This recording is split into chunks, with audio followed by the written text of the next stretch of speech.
Welcome to Sye Raa media. మనం ఇప్పుడు పెటంచేరు శంకర్పల్లి వెళ్లే దారిలో రేణుకా ఎల్లమ్మ దేవాలయంలో ఉన్నాము. ఇక్కడ భక్తులు ఎంత చెప్పినా తక్కువే అంటున్నారు ఈ గుడి గురించి. ఇక్కడ ఎన్నో మొక్కులు తీర్చుకోవడానికి ప్రజలు వస్తూ ఉంటారు. ప్రతి ఆదివారము మంగళవారం వస్తూ ఉంటారు ప్రజలు. మరి గుడి గురించి ప్రత్యేకత ఏందో, దీని గురించి ఇంకా ఏమేమి తెలుసుకోవడానికి ప్రజల మాటలను తెలుసుకుందాము.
చూసారు కదా, మనం ఇప్పుడు టెంపుల్ లోపలికి వచ్చేసాము. ఇక్కడ చూస్తూ ఉంటే అక్కడ కాయిన్ అక్కడ పెట్టేసి వాళ్ళ కోరికలు ఏందో తీర్చుకుంటారు. అది చూస్తూ ఉంటే మనం ఒకసారి వెళ్ళి అడుగుదాం. చూడండి, కాయిన్ అక్కడ పెడితే వాళ్ళ కోరికలు తీరుస్తాను అనుకుంటారు. ఎక్స్క్యూజ్ మీ, ఇక్కడ ఎందుకు కాయిన్ పెడతారు అంటే అది మనసులో ఏదన్నా కోరిక అనుకుంటే అది నెరవేరుతుంది అని చెప్పేసి ఆ కాయిన్ నిలబెడుతూ ఉంటారు. అంటే అలా అందరికీ కూడా కోరికలు తీరాయి. అందువల్ల అందరు వచ్చిన వాళ్ళు అది నమ్మేసి అక్కడ పెడుతూ ఉంటారు. పెట్టిన వాళ్ళకి మాత్రం కోరికలు తీరుతున్నాయి. అలా ఉన్నందుకు మాత్రం పక్కా తీరుతుంది కోరిక.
మాత్రే నమః. ఇప్పుడు మీరు ప్రస్తుతం శ్రీ రేణుకా ఎల్లమ్మ తల్లి దేవాలయం ఉన్నారు. రేణుకా ఎల్లమ్మ తల్లి ఇక్కడ సుమారుగా 100 సంవత్సరాల క్రితం స్వయంగా వెలిసినారు. అసలు ఆలయ చరిత్ర ఏంటంటే సుమారుగా 100 సంవత్సరాల క్రితం ఇక్కడ గీతా కార్మికులు ఉండేవారు. గీతా కార్మికులు ఎవరు అంటే తౌటి వీరయ్య గౌడ్ గారు గీతా కార్మికులుగా ఉండేవారు. అయితే ఈ ప్రాంతం అంతా కూడా అడవిలాగా ఉండేది. అయితే అడవిలో ఈత చెట్లు ఉండేవి. అయితే ఈ గీతా కార్మికుల దినచర్య ఏంటంటే రోజు ఉదయం రావడం, ఆ ఈత చెట్ల నుంచి కళ్ళు తీసుకొని వెళ్ళేవారు. అయితే వీరయ్య గౌడ్ గారు వచ్చేసి ఈ ప్రాంతంలో అంత చెట్లు ఉండేవి, రోజు ఈత చెట్ల నుంచి కళ్ళు తీసుకొని వెళ్ళేవారు అనమాట. అలా చాలా సంవత్సరాలు గడిచిపోయిన తర్వాత అమ్మవారు స్వయంగా ఆ వీరయ్య గౌడ్ గారికి కళలో కనిపించి, నువ్వు రోజు నా చోటుకు వస్తున్నావు కానీ నువ్వు నన్ను గుర్తించడం లేదు, నువ్వు ఎక్కడైతే పని చేసుకొని వెళ్తున్నావు అదే చోట నేను వెలిసి ఉన్నానని చెప్పి కళలో కనిపించి చెప్పిందంట. అయితే ఆ తర్వాత రోజు ఉదయం వీరయ్య గౌడ్ గారు వచ్చి ఇక్కడ చూసేసరికి నిజంగానే అమ్మవారు పుట్టలో వెలిసి పాము రూపంలో వీరయ్య గౌడ్ గారికి దర్శనమిచ్చారంట. అయితే అప్పటి వరకు తాను ఇక్కడ ఉండడం గమనించినటువంటి వీరయ్య గౌడ్ గారు తర్వాత రోజు ఉదయం నుంచి గుడి కట్టడం ప్రారంభించాడు. చిన్నగా గుడి కట్టడం ప్రారంభించి ఎప్పుడైతే వీరయ్య గౌడ్ గారు గుడి కట్టి అమ్మను పూజించడం ప్రారంభించారో అప్పటి నుంచి వారి కుటుంబం ఆర్థికంగా చాలా అభివృద్ధి చెందింది. అప్పటి వరకు తనకు అనుకున్న పనులన్నీ కావడం ప్రారంభమయ్యాయి, తన కుటుంబం అభివృద్ధి చెందింది. అలాగే వీరయ్య గౌడ్తో పాటు చుట్టుపక్కల ఉన్న గ్రామస్తులు కూడా అమ్మవారిని కొలవడం ప్రారంభించారు. అయితే అప్పటి నుంచి ఎవరైతే భక్తులు వచ్చి ఇక్కడ ముడుపు కడతారో వారి కోరికలు తొందరగా తీరుతాయి. వివాహం కాని వారి వివాహం అవుతుంది. తర్వాత పెళ్లి కాని వారికి పెళ్లి అవ్వడం కోసం ముడుపులు కడతారు. ఉద్యోగం రాని వాళ్ళు ఉద్యోగం కొరకు ముడుపు కడతారు. అలాగే ఇక్కడ ప్రత్యేకత ఏంటంటే బోనము. భక్తులు మొక్కులు తీర్చుకోవడానికి ప్రతి ఆదివారం మంగళవారం పెద్ద ఎత్తున వచ్చేసి ఇక్కడ అమ్మవారికి బోనం సమర్పించి వాళ్ళ బంధువులకు మిత్రులకు భోజనాలు పెట్టుకొని అమ్మవారికి మొక్కులు తీరుస్తూ ఉంటారు. అలాగే ప్రతి సంవత్సరం దేవి శరన్నవరాత్రులు చాలా అత్యంత ఘనంగా నిర్వహించడం జరుగుతుంది. అలాగే ప్రతి 3 సంవత్సరాలకు ఒకసారి జాతర నిర్వహించడం జరుగుతుంది. అయితే గుడి వీరయ్య గౌడ్ గారి మన్మడైనటువంటి శ్రీ తౌటి నందీశ్వర గౌడ్ గారు ఆలయ ధర్మకర్తగా ఉన్నారు. అయితే ఈ ఎక్స్ఎమ్మెల్యే ఇంతకుముందు సారు ఎక్స్ఎమ్మెల్యేగా చేసి ఉన్నారు. పడంచేరు నియోజకవర్గంలో ఎక్స్ఎమ్మెల్యేగా చేసినారు. తనే ఆలయ ధర్మకర్తగా ఉన్నారు. ప్రతి సంవత్సరం గుడికి సంబంధించిన అన్ని కార్యక్రమాలు సారే స్వయంగా చూస్తారు. అలాగే ప్రతి సంవత్సరం దేవి శరన్నవరాత్రులు కావచ్చు, ప్రతి 3 సంవత్సరాలకు ఒకసారి నిర్వహించే జాతర కావచ్చు, సారే ఆదివారం మంగళ చాలా భారీ ఎత్తున ఉంటారు. ప్రతిరోజు ఉంటారు. ఆదివారం మంగళవారం ఏంటంటే చాలా ఎక్కువ మంది భక్తులు వచ్చి అమ్మవారికి మొక్కులు సమర్పిస్తారు. బియ్యం ఇస్తారు, పసుపు కుంకుమలు ఇవే ఇస్తారు కదా. అమ్మవారు బోనాలు కూడా చేస్తారు. ఏ టైంలో ఎక్కువ వస్తుంటారు ఇక్కడ? ఆషాఢ మాసంలో ఎక్కువ ఉంటుంది. మళ్ళీ ఎల్లమ్మకి ఇక్కడ ఇయర్లీ వన్స్ జాతర చేస్తారు, మొక్కులు చేస్తారు, అవన్నీ ఉంటాయి ఇక్కడ ఇయర్లీ వన్స్. ఇలా మాది మొక్కు ఉంది, తీర్చడానికి వచ్చింది. మీరు ఎన్ని సంవత్సరాల నుంచి వస్తున్నారు? నేను నా పెళ్ళై 13 సంవత్సరాలు అయింది. 13 సంవత్సరాల నుంచి వస్తున్నాను. డెవలప్మెంట్ ఉంది. అప్పుడు కొంచెం తక్కువ చిన్నగా ఉంటుండే, ఇప్పుడు కొంచెం డెవలప్ అయింది, మంచిగా చేస్తుంది. ప్రియాంక మీరు ఎక్కడి నుంచి వచ్చారు? నేను బొలారం నుంచి వచ్చిన. ఇక్కడ ఎప్పుడు వస్తుంటారా? లేదు, నేను ఇది ఫస్ట్ టైం వచ్చాను. ఫస్ట్ టైం వచ్చారు. ఏం కోరిక నెరవేర్చుకుందాం అంటే మా వదిన వాళ్ళు మొక్కుకున్నారనమాట. సో 5 years అవుతుంది వాళ్ళ పెళ్ళి అయ్యి. వాళ్ళ మమ్మీ గోట్ని సమర్పిస్తాం అనుకున్నారు. సో వచ్చి మొక్కు తీర్చుకున్నారు ఈరోజు. మీరు వచ్చిన ఫస్ట్ టైం వస్తున్నాను. ఏమన్నా తెలుసా గుడి గురించి ప్రాముఖ్యత? No idea. కోరికలు అయితే తీరుతాయని తెలుసుండొచ్చు, ఎందుకంటే వాళ్ళు నమ్మకంతో చేసుకున్నారు కదా. నమస్కారం అండి. నమస్తే. మీ పేరేంటండి? వెంకటలక్ష్మి. వెంకటలక్ష్మి. ఎక్కడి నుంచి వచ్చారు మీరు? ఎద్దు మైలారం. ఇక్కడ ఎప్పటి నుంచి వస్తుంటారు మీరు? ఏ సంవత్సరం నుంచి? నేను చూస్తున్నాను, నా పెళ్ళై 35 years అవుతుంది. 30 years నుంచి చూస్తున్నాను. 30 years నుంచి వస్తున్నారు. అవునండి. ఎలా ఉంది ఇక్కడ మొక్కు? చాలా బాగుంది. ఎలా సమర్పించుకుంటారు? ఎలా అంటే మొక్కు మనం ఏది మొక్కుతే, మనం ఏమని మొక్కుతే దాన్ని బట్టి సమర్పించుకో. బోనమే చేస్తా అంటే బోనం చేసుకోవచ్చు, బోనము మేక అంటే అట్లా చేయవచ్చు. లేదు మనకు చేతనైనంత కోడితోని చేసుకుంటా అంటే అట్లా కూడా మన వీలు మన శక్తిని బట్టి చేసుకోవచ్చు. ఇక్కడ ఒడి బియ్యాలు కూడా పోస్తారు.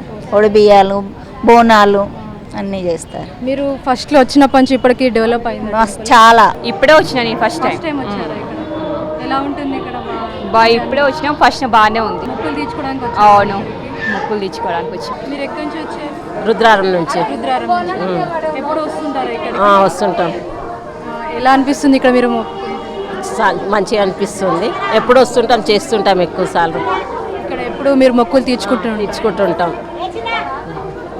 ఎక్కడి నుంచి వచ్చారు మీరు? చిన్న కంజర్లో. ఎప్పుడు వస్తుంటారా ఇక్కడికి? మీరు ఏం కోరుకున్నా ఇక్కడ నెరవేరుతుంది?